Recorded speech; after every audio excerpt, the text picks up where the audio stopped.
बिहार में अभी तक 1 करोड़ से ज्यादा लोग एक साथ जुड़कर इस नए दल की स्थापना कर रहे हैं।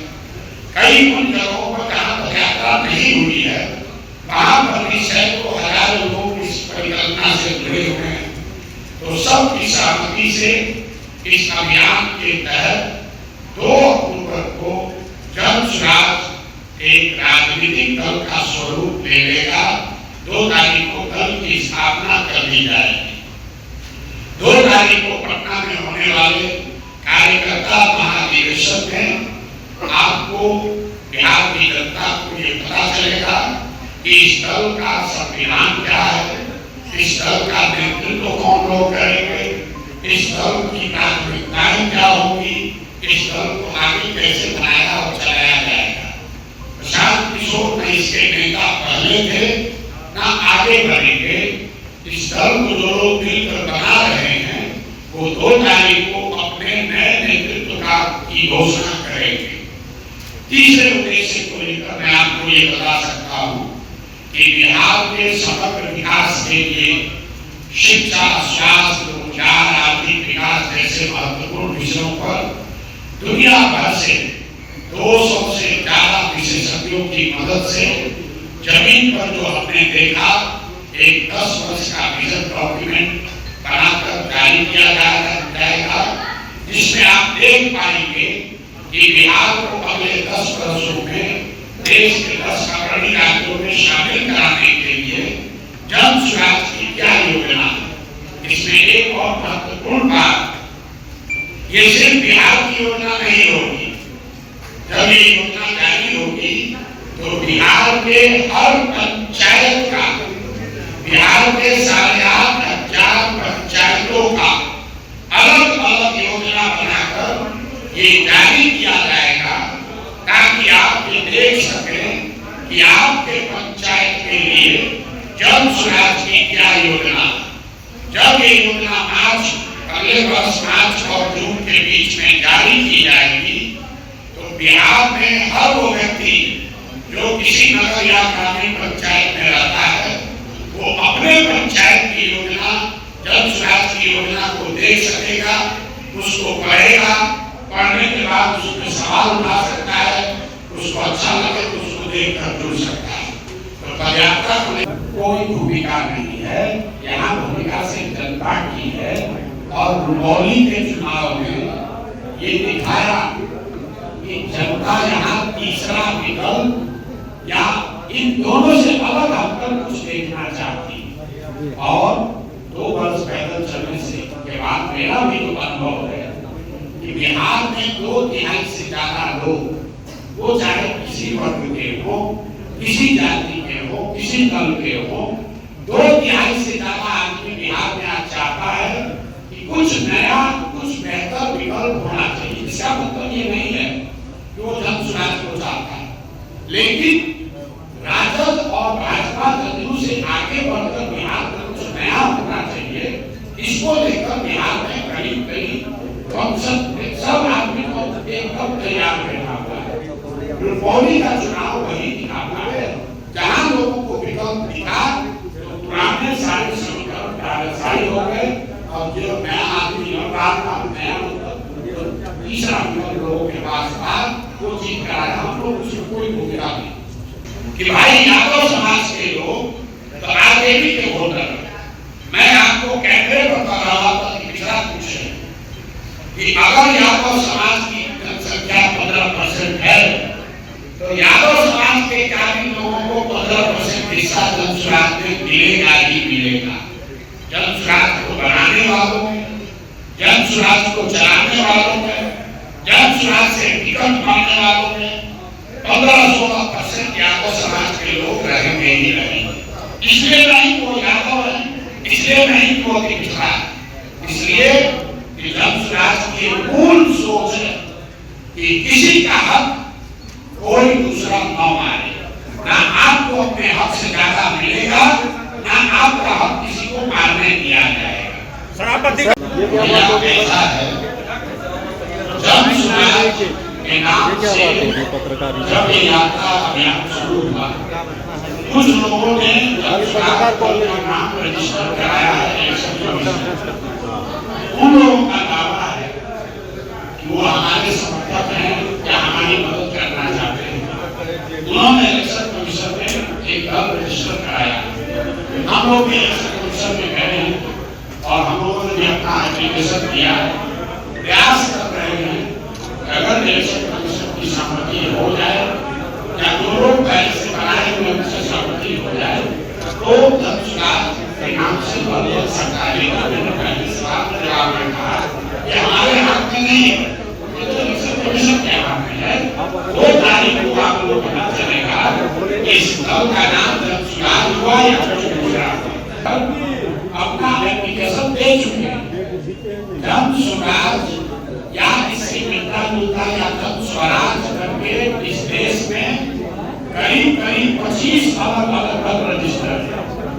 वो तो इलेक्शन कमीशन को तय करना है कि ये नाम किसको मिले।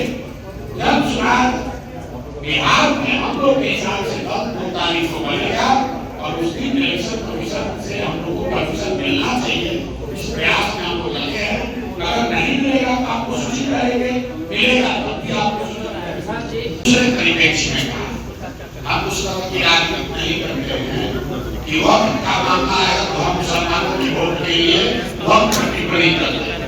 हमने ये कहा कि मुसलमानों के लिए मुश्किल घड़ी है, उनके लिए मशवरे की घड़ी है, क्योंकि आज जिस देश को के आजादी में जिस देश में को बनाने में मुस्लिम समाज का बहुत बड़ा योगदान है। इनके पुरखों ने अपनी खून बहाया है। उसी देश में आज उसके पार्लियामेंट में ऐसे कानून बनाए जा रहे हैं जिससे मुस्लिम समाज का एक बड़ा वर्ग अपने आप को असहज पाता है। और मैंने कुछ कानूनों का जिक्र किया, जैसे सीए का कानून बन गया, वक्फ का कानून बन गया, यूनिफॉर्म सिविल कोड की बात हो रही है, लिंचिंग हो रही है। ये जो कानून बनते हैं तो देश का एक बहुत बड़ा वर्ग जो मुस्लिम है वो अपने आप को असहज महसूस करता है। तो स्वाभाविक तौर पर अगर आपकी राजनीति में भागीदारी नहीं रहेगी, आपके राजनीतिक विरोधी सत्ता में रहेंगे, वैचारिक स्तर पर राजनीतिक स्तर पर अगर आपके सारे विरोधी आपके सत्ता में बैठे हैं तो इस तरह की परेशानी आपको आएगी आएगी। इसका सॉल्यूशन क्या है, रास्ता क्या है? रास्ता मेरा टीका टिप्पणी करना नहीं है, वो करने के लिए तो नेताओं के यहाँ बैठा ही है। इसका रास्ता ये है कि मुस्लिम समाज के लोग राजनीति में आए, अपने हक अपने हुकूक के लिए लड़ाई करें, जद्दोजहद करें, अपनी जगह बनाए, तभी तो उनका सम्मान होगा, तभी तो उनकी बात को सुना जाएगा। सिर्फ मेरे बयान दे देने से कि वह कानून खराब है उससे तो मामला रुकेगा नहीं, लड़ाई लड़नी पड़ेगी। बिल्कुल गलत है, इसमें कहीं बिल्कुल गलत तो नहीं है। सीएएनआरसी गलत है, हमने उसका विरोध किया, हमको उसके विरोध के लिए नीतीश कुमार ने पार्टी से निकाल दिया, लेकिन वही मुस्लिम समाज नीतीश कुमार का झंडा लेकर घूम रहा है। कानून को क्या सीएएनआरसी आज मुझे आप बताइए, जदयू में जो मुस्लिम समाज को लोग नेतागिरी कर रहे हैं वो किस आधार पर जदयू में बने हुए? वक्त के कानून पर नीतीश कुमार की पार्टी ने पार्लियामेंट में भाजपा के साथ का साथ दिया और आज भी मुस्लिम समाज का आदमी मदरसे में पैसा के लिए, वक्त बोर्ड में पोजीशन के लिए, अपने टिकट के लिए, अपने बच्चों को वैकेंसी और बोर्ड में जगह दिलाने के लिए उनके साथ खड़ा। जब आप गलत करोगे आपके समाज के साथ गलत ही होगा। सर नहीं कहा उस पर हम क्या टिप्पणी करेंगे? मैंने आपको बताया कि सार्वजनिक जीवन में होने के नाते राहुल गांधी बहुत बड़े नेता हैं, देश में विपक्ष के नेता हैं। उन्होंने जो बात कही अभी तक हम लोग की जानकारी में ये था कि वो चाहते हैं कि पूरे देश में जातीय जनगणना हो और आरक्षण की सीमा जो 50% की सुप्रीम कोर्ट ने तय की है, अगर जरूरत पड़े तो उसको बढ़ाया जाए। ये उनका स्टैंड लोकसभा के चुनाव में रहा। अब अमेरिका में जाकर उन्होंने क्या कहा, हमने वो बयान देखा नहीं है। आप बता रहे हैं कि उन्होंने कहा कि आरक्षण को हटा दिया जाए। अगर ऐसा उन्होंने कहा है राहुल गांधी उस पर स्पष्टीकरण दे सकते हैं, उनके नेता दे सकते हैं। हम क्या कहा कि आपने एकमात्र आदमी हम हैं जो कह रहा है कि जब स्वराज की व्यवस्था बनी तो एक घंटा के अंदर शराबबंदी को उठाकर बाहर फेंक देंगे। इससे फर्जी कोई कानून यहाँ लागू नहीं है। ये सिर्फ और सिर्फ नीतीश कुमार का घोषणा है। शराबबंदी के नाम पर दुकान बंद है, होम डिलीवरी चालू हो गई है और बिहार की गरीब जनता का हर वर्ष 20,000 करोड़ रुपए का नुकसान हो रहा है। और ये पैसा कहाँ जा रहा है? ये पैसा जा रहा है भ्रष्ट अफसरों के पास, नेताओं के पास, शराब माफिया के पास। ये व्यवस्था क्यों नहीं आनी चाहिए? बिल्कुल लोगों ने कहा कि अगर शराबबंदी के खिलाफ बोलिएगा तो महिला वोट नहीं देगी। हम आपको बता दें यही फर्क है जन सुराज में और दूसरे। वोट मिले या न मिले, अगर हमको लगता है शराबबंदी गलत है तो शराबबंदी के खिलाफ बोलेंगे ही बोलेंगे। ऐसा नहीं करेंगे कि विपक्ष में तो शराबबंदी हटना चाहिए और सरकार में आए तो शराबबंदी अच्छा लगने लगे। आप तो इधर घुसे जा रहे हो। आप तो बात डंडा है तो भाई देखिए ऐसा लोकतंत्र है। हर व्यक्ति को, हर दल को, हर नेता को अपना कार्यक्रम जनता के बीच रखने का पूरा फ्रीडम है। अगर उनको लगता है कि बिजली को फ्री करने से ही बिहार का सुधार होगा तो कहने के जनता मानी के जनता तय करेगी। जन सुराज 242 सीटों पर अकेले अपने दम पर चुनाव लड़ेगी। 242 नहीं, अच्छा थोड़ा एक सीट भी नहीं। ओके आपको कम किया, एक सीट भी नहीं, 242 नहीं, 243 सीटें लड़ेंगे क्योंकि हमारे पास सबसे बड़ा गठबंधन पहले से है। आप दल बनाकर गठबंधन बनाते हैं, हम 1 करोड़ बिहार के लोगों का गठबंधन बनाकर दल बनाए। हमको गठबंधन करने की क्या जरूरत है?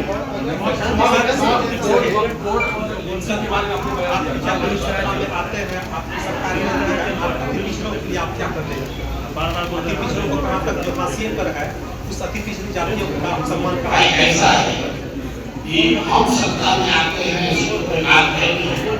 जब स्वराज की जब सत्ता बनेगी तो उसका पहला लक्ष्य बिहार में पढ़ाई रोकना। साल भर के अंदर उसका लक्ष्य है 15 साल से कम उम्र के गरीब से गरीब बच्चों की पढ़ाई की व्यवस्था करना। उसका लक्ष्य है 60 वर्ष से ज्यादा उम्र के हर व्यक्ति को 2,000 रुपया पेंशन देना। अब अति पिछड़ा समाज की यहाँ संख्या अगर हिंदू मुस्लिम को मिला दें करीब 35% समाज अति पिछड़ा समाज का है।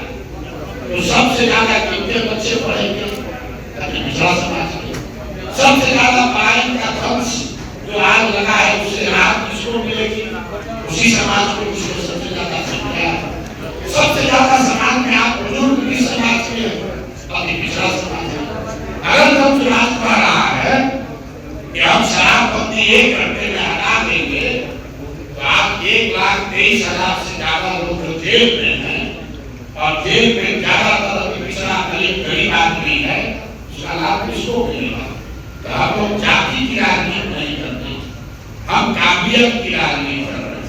लेकिन साथ में ये भी बता रहे हैं कि हर काबिल आदमी किसी न किसी जाति का और हर जाति में कोई ना कोई काबिल आदमी है। तो जन सुराज की सोच ये है कि हर समाज से काबिल आदमी को लेकर बिहार में एक नई व्यवस्था बनाई जाए और इसमें अति पिछड़ा को बढ़ाएंगे, सामान्य को घटाएंगे, यादव को गिराएंगे। ये बात नहीं है। जिसकी जितनी संख्या है वो वोट दे या न दे, उस समाज को, उस समाज के काबिल लोगों को उतनी भागीदारी मिलनी ही अपना मन का भ्रम है। आपने सुना नहीं कि हमने कहा क्या? पिछले 30-35 साल से बिहार को चला कौन रहा है? बिहार को चला रहे हैं लालू और नीतीश। तो दोषी कौन हुआ? लालू और नीतीश। लेकिन मैंने ये कहा कि बिहार की बर्बादी के लिए दोषी हैं लालू और नीतीश, लेकिन गुनाहगार हैं कांग्रेस और भाजपा वाले। इसका उत्तर भी मैंने दिया। क्यों? आप सारे जितने सरकार यहाँ हैं, लालू जी अपने दम पर बिहार जीवन में सिर्फ एक ही बार जीते। बाकी 15 साल तक जो लालू जी का जंगल राज रहा, वो इसलिए रहा क्योंकि कांग्रेस ने उनको बैसाखी दी, वो मदद किया कि वो बिहार का शासन कुशासन कर सके। ऐसा तो है नहीं कि कांग्रेस को पता नहीं था, मनमोहन सिंह को मालूम नहीं, इतने बड़े कम्युनिस्ट हैं, कि बिहार की आर्थिक स्थिति क्या है। फिर लालू जी की लोगों ने मदद क्यों की? लालू जी की मदद उन लोगों ने इसलिए की, उनको केंद्र में दिल्ली में 15-20 सांसदों का लालच है। यही काम आज भाजपा कर रही है। नीतीश कुमार अपने दम पर बिहार आज तक जीते ही नहीं। आज की विधानसभा में 243 विधायकों की विधानसभा में नीतीश कुमार के 42 विधायक हैं। और जो भाजपा पूरे देश में दूसरे दलों को तोड़कर विधायकों को खरीद कर अपनी सरकार बनाती है, वो बिहार में अपना सरकार नहीं बनाकर नीतीश जी को बना दिया। ऐसा क्यों किया? ऐसा इसलिए किया है कि बिहार से 15-20 सांसद हमको दिल्ली में मिलता रहे, बिहार की जनता अगर भुगत रही है तो भुगतने दीजिए। इसीलिए मैंने कहा कि बिहार की बर्बादी के लिए लालू और नीतीश का शासन जिम्मेवार है, लेकिन इसके असली गुनाहगार कांग्रेस और भाजपा है। अगर इसमें आपको हम कोई शौक दिख रहे हैं कि आपके मन का भ्रम है, अंदर की पॉलिटिक्स है, बिल्कुल कहीं नहीं छोड़े। आप हमारी पहचान क्या जानते हैं? हमारे बारे में लोग क्या जानते हैं? कि प्रशांत किशोर कोई एक राजनीतिक रणनीतिकार है जो बड़े बड़े दल और नेताओं को सुझाव देते हैं, मदद करते हैं ताकि वो चुनाव जीत सके। तो हम काम पहले क्या करते थे? बड़े बड़े दल और नेताओं को ये बताते थे कि संगठन कैसे बेहतर बनाओ, चुनाव कैसे लड़ो, प्रचार कैसे करो, किन प्रत्याशियों को लड़ाओ, कैसे चुनाव जीतो। तो काम तो हम आज भी वही कर रहे हैं। फर्क बस इतना है कि पहले ये दल और नेताओं के लिए करते थे, अब बिहार की जनता के लिए कर रहे हैं। तो अब प्रशांत किशोर 2 अक्टूबर को जो धर्मस्वराज दल बन जाएगा, तो प्रशांत किशोर धर्मस्वराज के रणनीतिकार हो गए। और धर्मस्वराज जीत कर आए, किसकी रणनीति बनाएंगे, उसके लिए प्रयास करेंगे। और जो लोग आप हमको जानते हैं, हमने जितने लोगों को मदद किया, चुनाव लड़ाने में सलाह दिया, आज तक कोई चुनाव हारा नहीं। तो जब जनसुराज जो जनता मिलकर दल बना रही है, जनसुराज के लिए रणनीतिकार बन गए, तो जनसुराज भी अगले साल चुनाव नहीं हारेगा। आप लीग के लिए भैया पहली बात तो हमारी कोई पार्टी नहीं, पार्टी तो लोगों की है जो जनसुराज लोग मिलकर बना रहे। लेकिन जनसुराज के संविधान में जो बातें लिखी जा रही है, उसके आधार पर हम इतना आपको कह सकते हैं कि जो लोग भी चुनाव लड़ेंगे जनसुराज में, उसमें से 2/3 से ज्यादा लोग ऐसे लोग होंगे जो जीवन में शायद कभी चुनाव लड़े ही ना हो, नए लोग होंगे। दूसरी बात, जनसुराज में उम्मीदवारों का चयन कैसे होगा? वो चयन कोई प्रशांत किशोर नहीं करेंगे, कोई जनसुराज की लीडरशिप टीम नहीं करेगी। चुनाव से पहले 6-8-9 महीना पहले हर विधानसभा क्षेत्र में 5 से 7 नाम सार्वजनिक तौर पर घोषित किए जाएंगे कि ये लोग जनसुराज के संभावित उम्मीदवार हैं। उसके बाद 8-9 महीने तक उन संभावित उम्मीदवारों पर है जो क्षेत्र की जनता के साथ काम करें, और हर 3 महीने पर ये सूची जारी की जाएगी कि उन 6 नंबर पर है तो 5वें नंबर पर। अमेरिका में भी चुनाव हो रहा है। कभी आप लोगों ने सोचा कि अमेरिका में अगर डोनाल्ड ट्रंप रिपब्लिकन पार्टी के उम्मीदवार हैं तो उनको उम्मीदवारी का टिकट किसने दिया? किसी एक व्यक्ति ने नहीं दिया। जिसको भी रिपब्लिकन पार्टी से या डेमोक्रेटिक पार्टी से चुनाव लड़ना होता है वो अपनी उम्मीदवारी पार्टी के माध्यम से जनता के बीच में रखता है। फिर 6 महीने तक पार्टी के लोग और जनता ये देखते हैं कि इनमें से सबसे बेहतर उम्मीदवार कौन है। फिर वो चुना जाता है कि अच्छा डोनाल्ड ट्रंप या कमला हैरिस ये हमारे दल के उम्मीदवार लिए होंगे। वो कोई कमेटी में बैठकर कोई एक व्यक्ति या व्यक्तियों का समूह टिकट नहीं दे पा रहा। तो जब चुनाव में भी टिकट प्रशांत किशोर या कोई व्यक्तियों का नेताओं का समूह नहीं देगा। हर विधानसभा क्षेत्र से 4 अमल सरकारी उम्मीदवारों का नाम घोषित होगा। फिर क्षेत्र की जनता उन 6 को एसेस करेगी, उनके नाम को, उनके चरित्र को, उनके ईमानदारी को, और फिर उन 5-6 में से जिसको जनता ने चुन लिया वही जब स्वराज का उम्मीदवार बन गया। भाई राहुल गांधी कब क्या कहते ये उनको खुद नहीं पता है। जहां तक हम लोग अभी देख रहे थे पिछले कई महीनों से राहुल गांधी ने जातीय जनगणना के पक्ष में बात किया। उन्होंने आरक्षण बढ़ाने की बात की। अब अमेरिका में जाकर आरक्षण हटाने की बात कर रहे हैं। तो इस पर तो बेहतर कोई कांग्रेस का आदमी ही बता सकता है, राहुल गांधी बता सकते हैं। हमने तो राहुल गांधी का स्टाफ संगठन यही देखा था कि जातीय जनगणना होना चाहिए और जरूरत पड़े तो आरक्षण को बढ़ाया जाना चाहिए। ये उनका चुनाव तक स्टैंड ये था। अब कल अपना स्टैंड बदल लिया है। कांग्रेस के नेताओं से पूछिए, हमको उसकी जानकारी नहीं। बिल्कुल कहीं नहीं छोड़े। आप हमारी पहचान क्या जानते हैं? हमारे बारे में लोग क्या जानते हैं कि प्रशांत किशोर कोई एक राजनीतिक रणनीतिकार है जो बड़े बड़े दल और नेताओं को सुझाव देते हैं, मदद करते हैं ताकि वो चुनाव जीत सके। तो हम काम पहले क्या करते थे? बड़े बड़े दल और नेताओं को ये बताते थे कि संगठन कैसे बेहतर बनाओ, चुनाव कैसे लड़ो, प्रचार कैसे करो, किन प्रत्याशियों को लड़ाओ, कैसे चुनाव जीतो। तो काम तो हम आज भी वही कर रहे हैं। फर्क बस इतना है कि पहले ये दल और नेताओं के लिए करते थे, अब बिहार की जनता के लिए कर रहे हैं। तो अब प्रशांत किशोर 2 अक्टूबर को जो जन स्वराज दल बन जाएगा तो प्रशांत किशोर जन स्वराज के रणनीतिकार हो गए। और जन स्वराज जीत कर आए इसकी रणनीति बनाएंगे, उसके लिए प्रयास करेंगे। और जो लोग आप हमको जानते हैं, हमने जितने लोगों को मदद किया, चुनाव लड़ाने में सलाह दिया, आज तक कोई चुनाव हारा नहीं। तो जब जन स्वराज जो जनता मिलकर दल बना रही है, जन स्वराज के लिए रणनीतिकार बन गए, जन स्वराज भी अगले साल चुनाव नहीं हारेगा। आप लीग के लिए भाजपा की बी टीम की तरफ भैया आगे के आरोप लगाने कहीं अपेक्षा क्या अपेक्षा रखते हैं?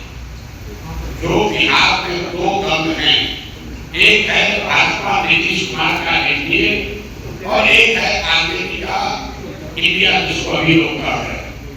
इन दोनों गठबंधनों को पिछले 30-35 साल से मुफ्त में वोट लेने का आदत लग गया। काम करता नहीं है। चुनाव का जब समय आता है तो ये आरजेडी वाले भाजपा का डर दिखाकर सारे मुसलमानों का वोट इनको चाहिए। यही आप भाजपा और नीतीश कुमार का काम कुछ किया नहीं। चुनाव जब होगा तो लालू जी का डर दिखाकर सबका वोट लेगा। ये जो 25-30 साल की मुफ्त खोरी की आदत लगी हुई है, इस मुफ्त खोरी से जैसे ही जन चुनाव बन जाएगा, जनता के पास एक विकल्प आ जाए तो ये मुफ्तखोरी खत्म हो जाए। इसलिए भाजपा वाला कह रहा है कि हम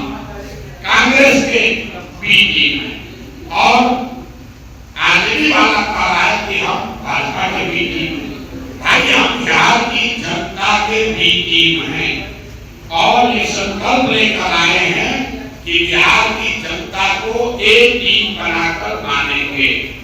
देश में बिहार आज जो देश का सबसे गरीब और पिछड़ा राज्य है, उसको एक कैटेगरी का स्टेट बनाया जाए, उसके लिए बी टीम कहिए या सी टीम कहिए, हम बिहार की जनता का भी टीम है और उसी के लिए काम कर रहे हैं।